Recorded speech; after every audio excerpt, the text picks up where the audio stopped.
just terrible words and calling people things and usually something horribly radicalized. And just see what this was someone who was just very lost, but also had focused on Peter Thiel and Peter Thiel's corruption and cryptocurrency corruption, and fell into that and started trying to find meaning and patterns and ended up with The Simpsons. And, but it was not, there wasn't like a curse word in it. And it wasn't like that kind of stood out to me, that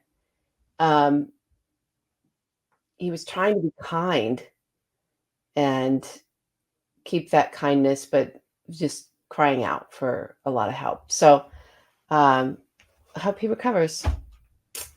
Yeah. What's going to happen there? Very sad. I found that very sad. No, those are my thoughts on it.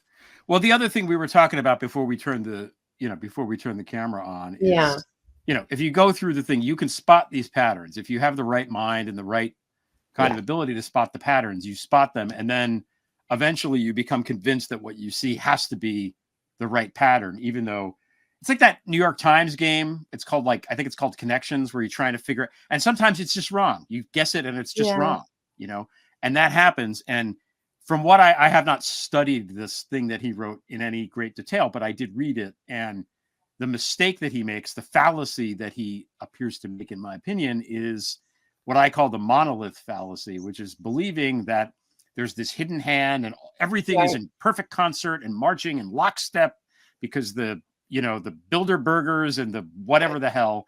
And it's like, no, 6 rich guys don't agree on where to go for dinner. They don't, hundreds of people. That organized. It's not. There's a lot of malevolence. There's a lot of darkness. There's a massive division of wealth.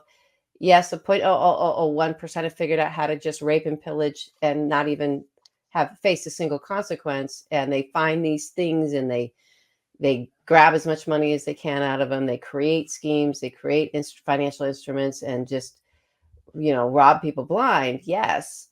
But they're not, organized together. And it's sad.